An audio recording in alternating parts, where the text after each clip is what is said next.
Hey, welcome back, everyone. Hey, today I'm on a consultation call with Miss Deva Delgado out of California. We had a great time. We had about an hour together. We edited that up, shortened that up for you a little bit. We're giving you the highlights, the good stuff. Miss Deva's been running a in-home daycare program for many, many years, and she's looking to step out and find a location to open up a child care center. Lots of good tips and tricks in here. Lots of good strategies. Had a great conversation. So let's dive in. Miss Deva, it was a great call. Here you go.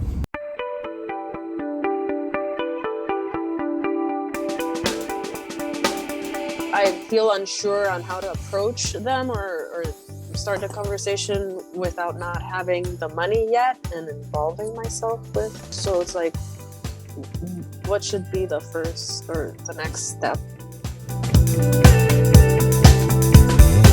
So as they get older, the classrooms grow. You have a less chance of bottlenecking. Is it going to be beneficial to keep the home daycare and then operate a center, or are you gonna, can you divide yourself and be two places at once? Is it more efficient to slide everything into the center?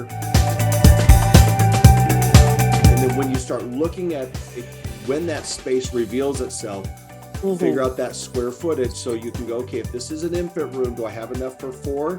Obviously, the older you get, the less square footage you would need, probably. You would have to have a different area for the cribs, and as long as you meet the licensing standards there, then it's 35 square feet per child for play. Yeah, so just consider the sleep area in an infant room and see what those regs talk about. And if you had an infant room, it would be wise to go at least 4, right? You don't want an infant room that's going to hit a capacity of 3.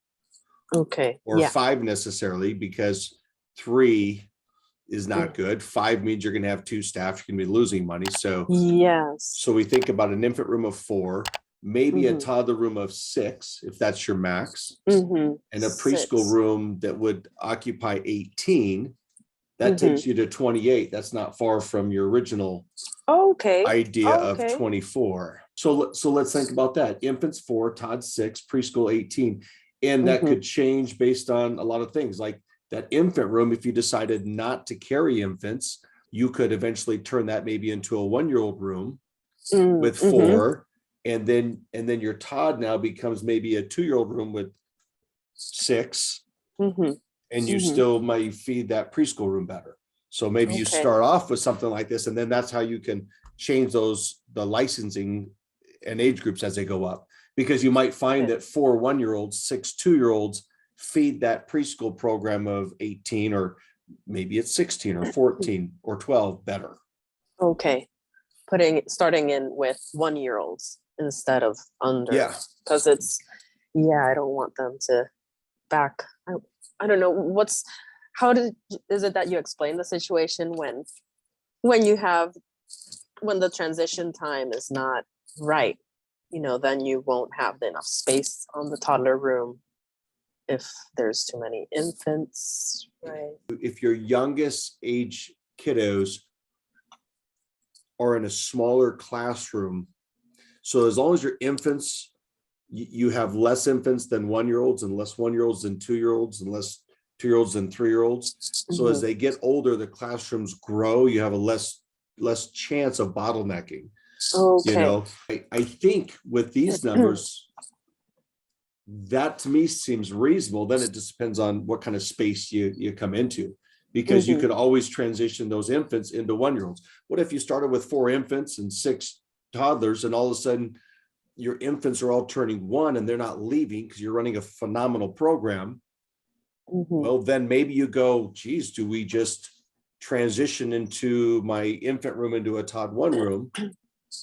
Right, with all you do is roll out the cribs, and there might be a little bit of relicensing with those same kiddos, and now you may end up starting out with 1-year-olds for future enrollment.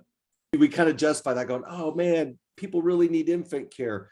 However, I believe there's more need for 1-year-old care than there is for 0 to 1. Most families, if they're gonna take time off work, they're gonna do it when their child is an infant, not a 1-year-old. They're gonna go back to work somewhere between 6 weeks, 12 weeks, and 1 year, possibly. Just may depend on what facility you end up finding, getting your hands on for the center. Is it going to be beneficial to keep the home daycare and then operate a center? Or are you going to, can you divide yourself and be two places at once? Is it more efficient to slide everything into the center? Kind of depends on what that center looks like, right? That's true. Putting my focus on what's making better income too. Yeah, because if you're going to expand, I would think let's try to shoot for finding the most optimum place to put not all your eggs in one basket, but all your resources in that center. And if it, if you're able to do two, that's great. I think once you start finding spaces, those questions will start getting answered. Like, hey, we can move everybody into this location, or maybe it's a little bit further away. And then when you start looking at when that space reveals itself, figure out that square footage. So you can go, okay, if this is an infant room, do I have enough for 4? Obviously, the older you get, the less square footage you would need, probably. Maybe less square footage for toddlers and infants, maybe not. Oh, here's the same 35 square feet per child indoor space and 75 outdoor space. Got it. So that's the same here as well, as long as in an infant room, you have a separate sleeping area. You would have to have a different area for the cribs. And as long as you meet the licensing standards there, then it's 35 square feet per child for play. Yeah. So just consider the sleep area in an infant room and see what those regs talk about.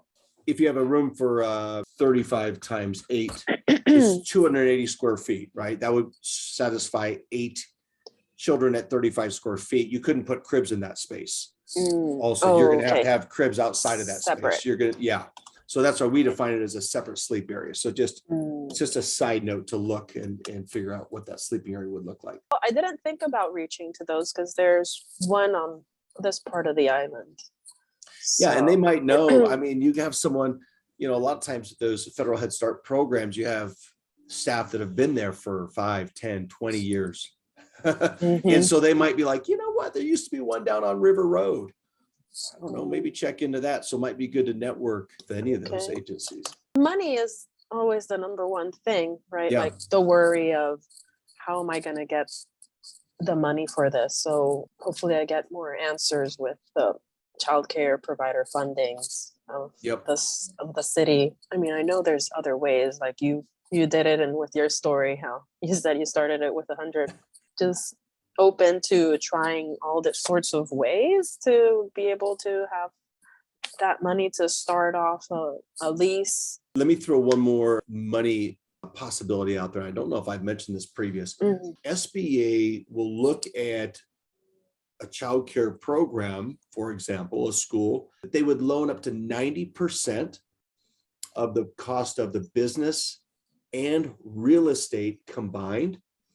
So a buyer would have to come up with, say, 10% of that.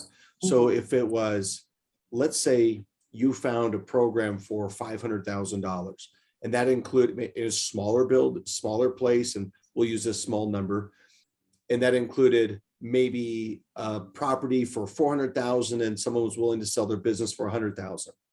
So $500,000 would be the sales price for the real estate and the business. You'd have to come up with 10%, which would be $50,000, and the SBA would loan up to $450,000 on that project. Oh, wow. So this was kind of the model that he talked about, and certainly there's a lot of factors and qualifications and stuff like that. So looking into an SBA loan, and I can only imagine with everything funding in COVID, they're all about getting, helping small business. So SBA loan may be a good option to kind of look at as well. I haven't reached a realtor yet, so it's like trying to find commercial realtors.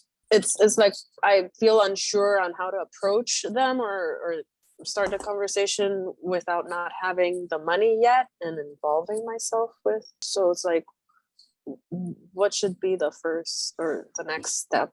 Maybe there's 3 different individuals you could talk to. You mentioned maybe leasing a home. Was that one of the first things you thought about? Maybe leasing a home and remodeling it to be a center? I'm open to that. Yes. Okay. For it to be a house. So maybe a rental property management agency. Okay. I don't know that they're always the easiest and most enjoyable to work with. Mm-hmm. but there may be some good ones out there. I'm thinking, now that I say that, I'm thinking a property management service is probably focused on leasing residential homes for residential purposes, right? That may be one to toss out. So now the other two options would be just a residential realtor and then possibly a commercial. So maybe purchasing a home to remodel. But then I could think about the property management from a commercial. So a lot of commercial properties will obviously contract with a property management company from the commercial side. So now I'll go back to that and say maybe that is a good idea, whether it's in a shopping mall or something like that, to be able to go in there and lease that, maybe to start up. I would need outdoor space, wouldn't I? Even if it's in a mall. Yeah, you're going to need an outdoor play space. So it's probably Definitely. going to be a little bit unique. I really believe that long-term, that property ownership is going to help you diversify the value of your business in the future. The option to buy. With option to buy. Option to buy. Yep. I might be willing to start small, but in something that and then try to really focus on transitioning into one that I would eventually have the option to buy if you couldn't at the beginning. Because I don't own a home yet, but I want to own a business first before own a house. So that's my priority right now. Maybe there's somebody out there that's listening, watching your story, that might be interested in helping, or maybe they have some property, or they go, gosh, I'm trying to figure out what to do with this. So maybe there's that angel investor, if that's the right term, out there to help get you off the ground. Just Googled California child care grants. And I'm looking at this, California secures 25 million one-time funding is available to support the expansion of child care initiative project. The money's in Colorado, it's also in California. So don't wait for emails to get responded to. Okay. I would start researching that. Okay. Then there's going to be individuals working on these grants that you can reach out to. You can skip licensing, skip your local people, and find someone that can help you apply, look for deadlines in there. So I should definitely have a business plan for this, because I don't have something to show, right? Like all the what I visualize, how it's gonna look like. Yep. Kids, profit. Okay, so what we need to do is start with the business plan template and start plugging your vision and the idea of structure into that. Yeah. So here we've talked about a preschool program that's got 18 kiddos involved, a toddler classroom with 6, and infants with 4. So 28. So we're talking about 28 kiddos. So up to 18 preschoolers, 6 toddlers, 4 infants. Do you have an idea on what that rate structure might look like? What you would charge for infant care? If you decided to go infants, you may just go right to 1-year-olds possibly. And so I don't steer you. Where are you at right now? Are you thinking more 1-year-olds than toddlers in preschool, or infant, toddler, preschool? What does your gut tell you? I'm thinking small infant room, toddler, preschool. Okay. What would you charge for infant care? See, I haven't had a difference in price for my toddlers and infants. It's been $15.40. Oh yeah, that's right. Yeah, a so month. $15.40. I'm going to suggest you're probably open about 21 days a month. Have you ever done that math? Figure out how many days a month you're open? Yeah, like 20. Yeah, about 20, 21. Okay. Yeah. So that's going to be close to 75 a day. I'm all about people that charge that monthly. Okay. As long as all the other factors come in. I think especially if you're focusing on like infant, toddler, and young preschool, I think that monthly could be a good idea. For me, when I get into part day, full day, school age, before and after, and stacking chairs like I've mentioned, I don't know how I would do that charging monthly. But Okay. let's stick with your idea right now. So you've got,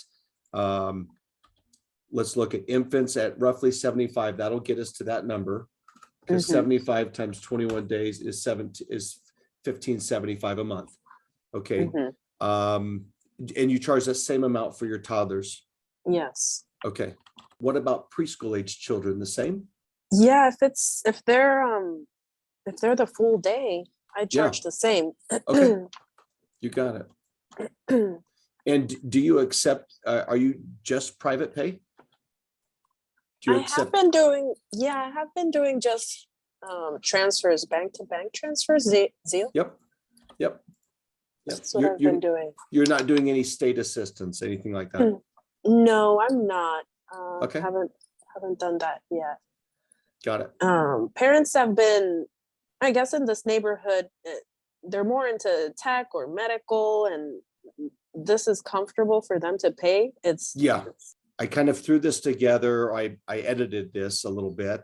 This is what I use as my centered management tool to literally run the day-to-day of my business. But this would be an example of a preschool program with 18 kids running at 100 capacity, Monday through Friday. You have 18, 6 toddlers and 4 infants. If you charge that, I'm going to round it up to $1575 a month, okay, which is roughly the same as 75 a day. Let's think about your program. Would you be cooking for them, or are you of the mindset of let's just let them bring their own food? I've been having them bring their own food for lunch. I've been cooking for them breakfast and 2 snacks. Got it. So we're not going to, perfect. So I've just kind of pulled out that food element in there. If you're at 100% enrollment, and they're all self-pay, I'm going to suggest annual revenue could get to, at 100% occupancy, $529,200, which is 1575 times 21 times 12. The number's a little bit different. 75. Oh, times 28 children times 21 days a month times 12 months a year. This would be my number, thinking about what is my potential annual revenues, right? And then, of course, if you're less than 100% occupancy, we need to factor that in as well. Questions on that, on taking that monthly revenue times amount of kids times 12 months. Any questions on that at all? I'm open every day. I would assume, well, I would be closed on holidays, but parents is still the same rate if it's closed that holiday week. The way I get to this, we're closed on holidays too, like 7 or 9 a year if they fall on the weekday. So if Christmas is on a Sunday, and of course Christmas Eve is Saturday, we're open Monday through Friday the week before and the week after. If Christmas is on a Friday, we're going to be closed Christmas Eve, Christmas Day, right? If the 4th of July is Monday through Friday, we'll be closed. If it's on the weekend, we're going to be open 5 days the week before and 5 days the week after. With that kind of scenario, we actually average about 252 days a year that we're open. So that puts me about 8 days a year that we're closed Monday through Friday. So that's how I have come to an average of 21 a month or 252 a year. Okay. Other questions on what you're looking at here? Just understanding it right now. It's a really great tool. I want to learn how to use. They're pretty simple. I've been using the Google worksheets, just the simple ones, the wait list. An old one used to have, but I want to definitely use this because looking at numbers and really, again, this is 28 children times 1575. I rounded that up times 12 months. That's it. So a calculator gets you to 529 and 200. Okay. What this allows us to do is go, well, what if I'm only running, 16 kiddos in my preschool classroom instead of 18? And then we can look over here and go, well, now we're at 491,400 and we're at 93% capacity. So it allows me to kind of on a daily basis be able to track, kind of take the pulse on our preschool and see exactly where we're at. Bless you. Thank you. I think. Coughing. Got it. Okay. So, but when you're looking at your business plan, we want to be able to go, okay, at 100% capacity, here's where our number would be. And then maybe at 95, at 90, you might have a few of those broken down, maybe 100, 90 and 80 and 70%. Okay. The other thing questions before I go on to anything else? No, not right now. Okay. Then the next thing is payroll, right? Figuring out your staffing schedules. And so if you have an infant room with just 4 children, you're going to need someone full-time and probably somebody part-time. Would you think? Okay. Yes, too. Yeah. Somebody that could take over when that person's sick or off. Yep, you got it. Or that is it going to be working 50 hours a week, right? So your full-time person might work 35 and your part-time person might work 15 or 20, so they can support each other but cover the room. So if Patricia is your full-time infant person working 40 hours a week, how much are you going to pay that full-time infant supervisor, infant teacher? I got to come up with a number. So I've got $1,750 in there. In your area, maybe a little bit higher wage than mine. Put 18. Okay. That I'm paying. You got it, 18. And what are you going to do with that part-time? So let's say that Minnie is going to be your part-time person. So maybe she's making $1,575. I don't know what that number would be. Yeah, 15. And then that's it, right? Yeah. Did you say 16? I said 15. 15. Perfect. Yeah, that's what I'm paying the other person. Yeah. So now you're going to be paying for that infant room $51,204 in annual payroll in gross, right? There's taxes on top of that and so forth, maybe benefits or other things you have to pay. Okay. So we just need to figure out what our payroll is going to be for that infant room. Okay. So with this tool, our payroll is $51,000. Our gross revenue for that infant room is $75,600. So gross profit after payroll, $24,400. Yeah, it might be a little bit small on your screen, huh? Yeah, I'm expanding it, but it's okay. Good. I could see. So this is what our CMT does. It allows you to kind of micromanage your classroom a little bit. That's a great tool to have. It's like this whole thing. It's all numbers. You say if you just get it is numbers. There's a lot. And when your heart and passion and many people's experiences in childcare and loving and understanding the development and everything we need to do to keep these kids healthy, safe, and grow, the accounting side and stuff like that is like, oh my gosh, I just want to go rock a baby. Get me away from this spreadsheet. Hand me a baby. But it's important to look at. It is important. So I'm going to do something real quick for you because you're probably not going to have 4 infants 352 days a year. You may have a few weeks where you don't have an infant there or something like that. So if you're only partially full, so now our infant room is a little bit less full, and our revenue dropped from, I forgot what it was, down to 60,000. Now we're at $9,000 of gross profit after payroll. So being able to play with some scenarios of how full you are and how or not compared to payroll. This makes it much easier. Yeah. So here's your toddler room. Again, ratio 6 to 1. So you need 1 full-time staff and 1 part-time staff. And I don't know, maybe you're, what did we decide? 18 on the other staff member, your lead, and 16. Sorry, one toddler for 12 kids and another 18 preschool. Right. So your toddler room, we talked about maybe 6 kiddos in a toddler room. Oh, 12. Was it 12? Was it 12? Okay. Yeah. So you could run 12 toddlers with 2 teachers. Yes. Yeah. One teacher, one aide. Yeah. Yeah. Because it's 1 to 6. So 2 people. Okay. All right. So now we're going to need, there we go.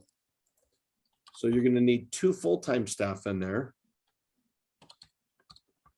and a support staff in there to help run as your aide. Yeah, so it's just it's basically a simple spreadsheet to figure out what is it going to cost me to staff each classroom,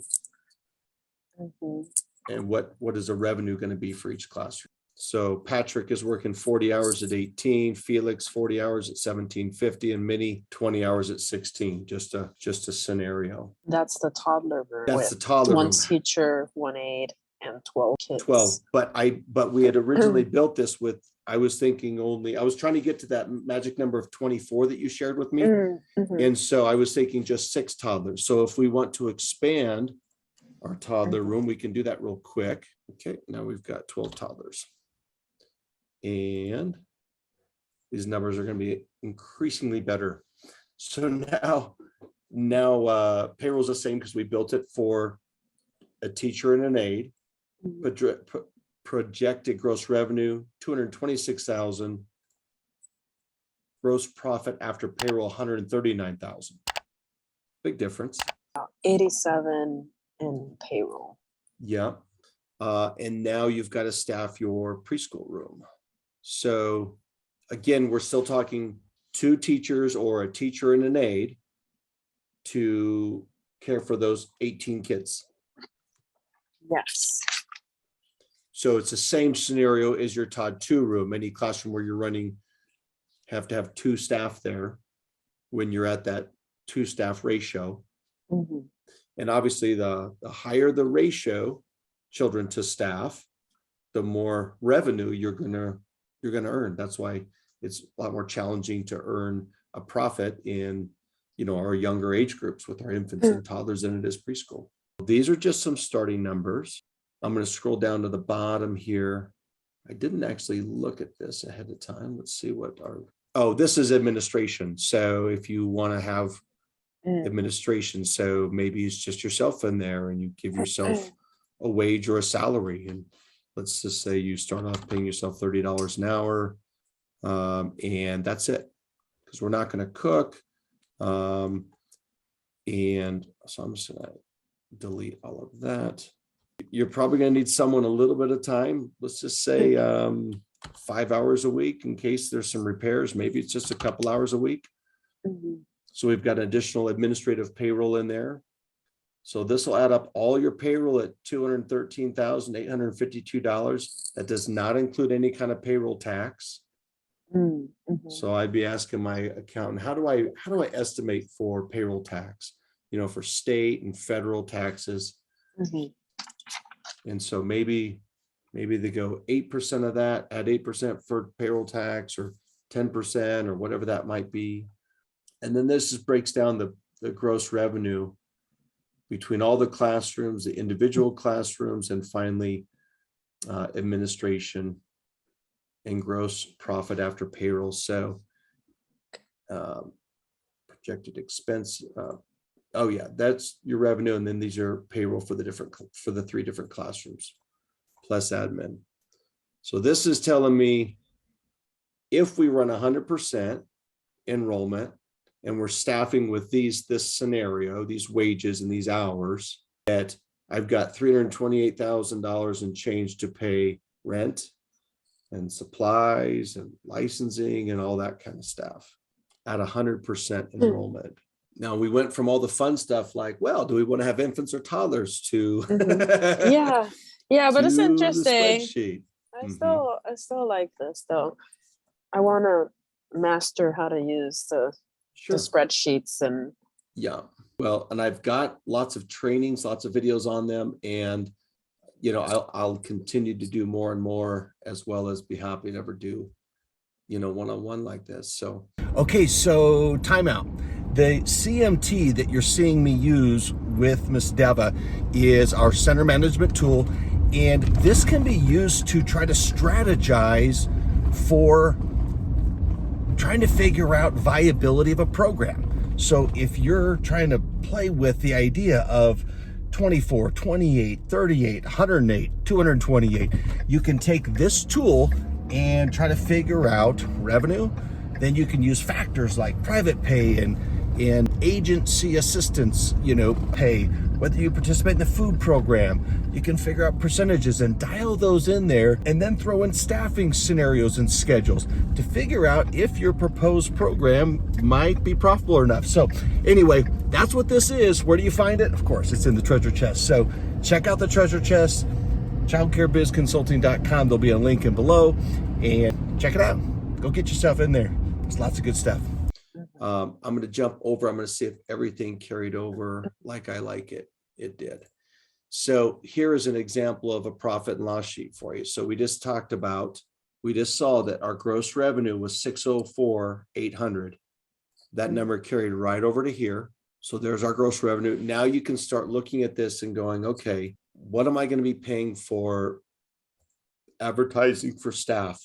Maybe it's nothing. Maybe it's zero. I'm not going to have any fuel costs. I'll zero out that. Maybe I won't have any automotive costs. Am I going to have credit card processing fees? You said you have all your families right now set up on ACH, on automatic check handling, or whatever that stands for. Is that right? Just bank to bank transfer. Bank to bank transfer. Beautiful. Mm-hmm. So no fees now. There's no fees in that at all? Mm-hmm. No. Perfect. All right. We'll zero that out. Business license and permits, figure out what that might be. Charitable contributions, you're your best charity right now, right? So we're not going to write checks to the American way, I say, right now. Classroom supplies, what am I going to be spending in classroom supplies? I don't know, maybe $5,000 a year. I don't know what that would be, but this is where you can start kind of thinking about the different expenses you might have.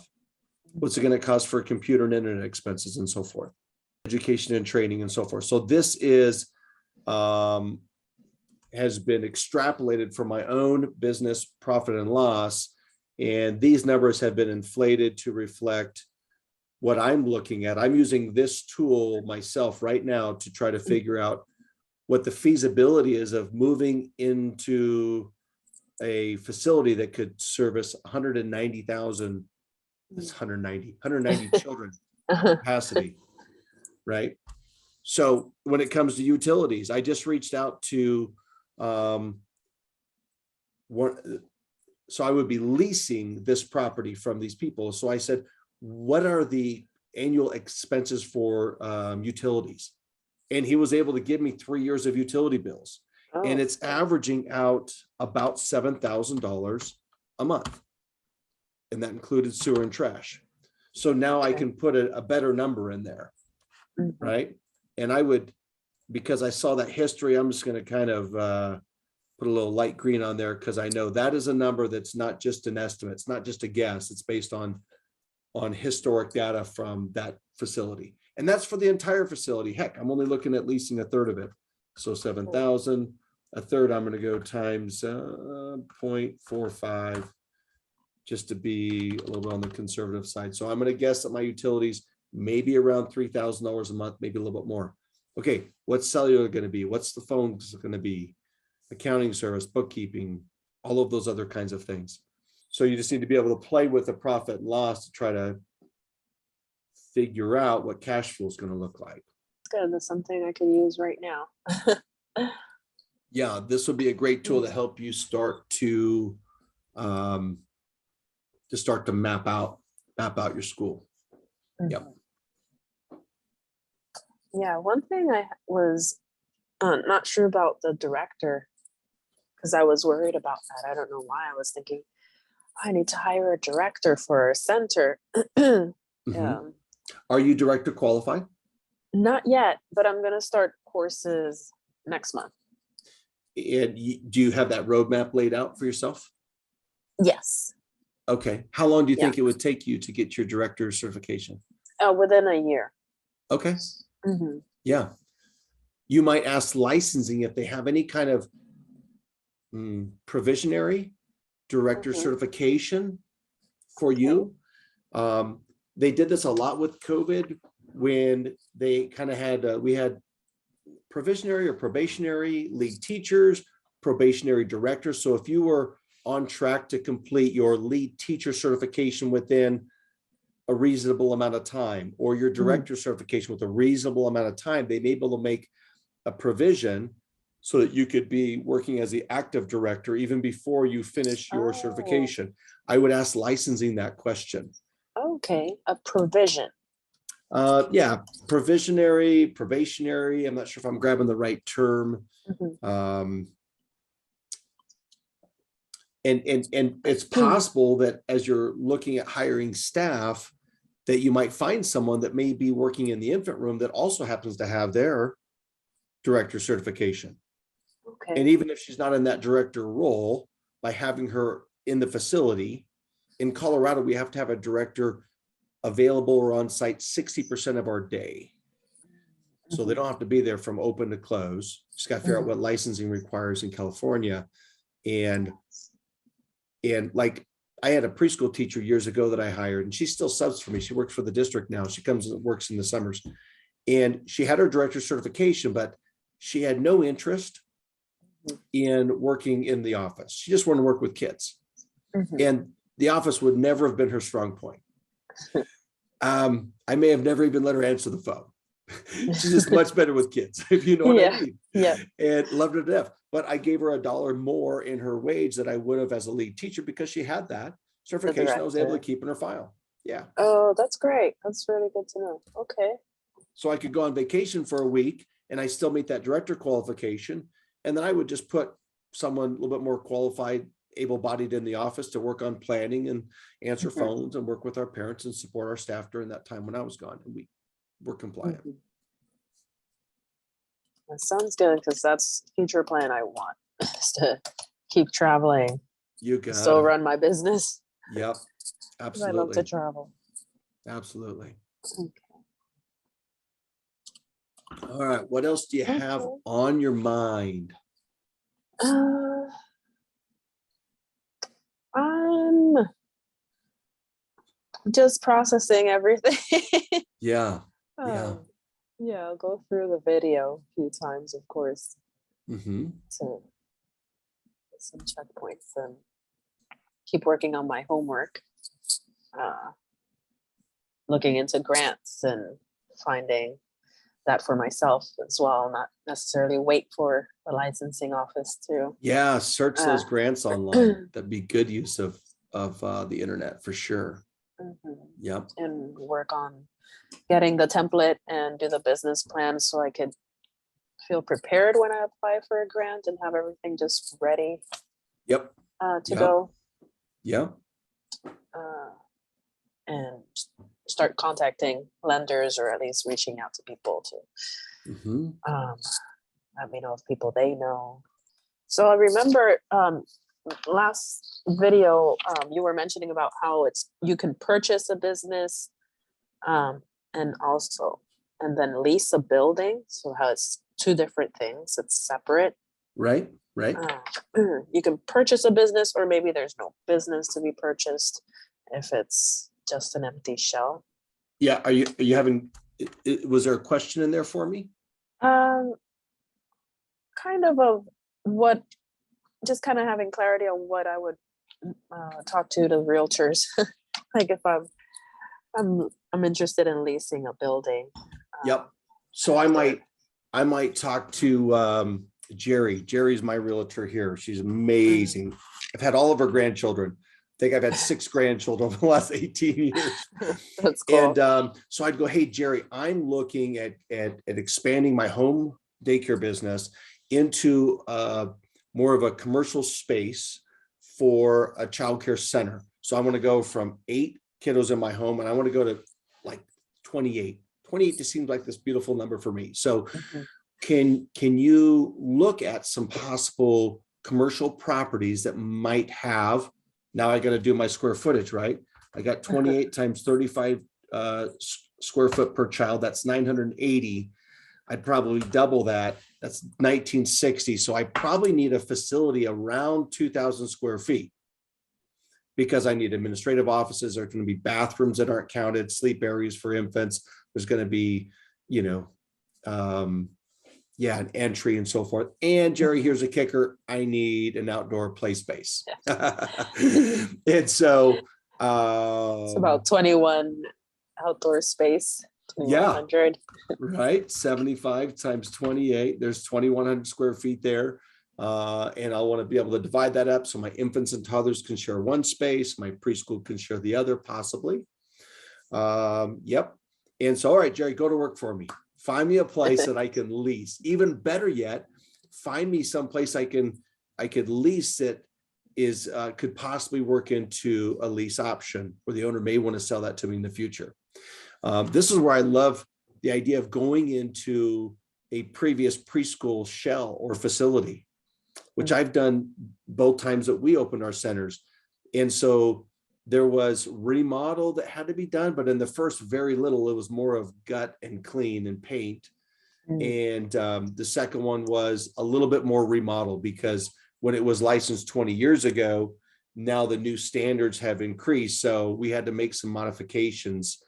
And I actually had to start at a lower capacity at the beginning. And as I was able to do those remodels, I was able to increase my capacity.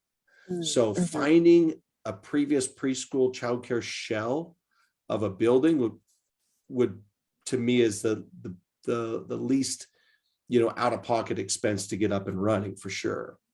Okay. If not, find something that looks like it would possibly fit, secure some grants. Grants are the way to go. Yes. I love the opportunity. There's so much money out there for childcare expansion right now. So that's the conversation I'd have with my realtor. Okay. One last question that popped up was how far should I go depending if I'm known in this island of Alameda? It's like, is it smart that I also look into spaces in the nearby cities as well, or stick to where I'm at and just have to do my demographic study? You can do demographic study for sure. My first thought is supply and demand and travel. How much supply is available for commercial real estate or leasing opportunities in your immediate vicinity. How much is that going to cost? And then how much do I want to travel?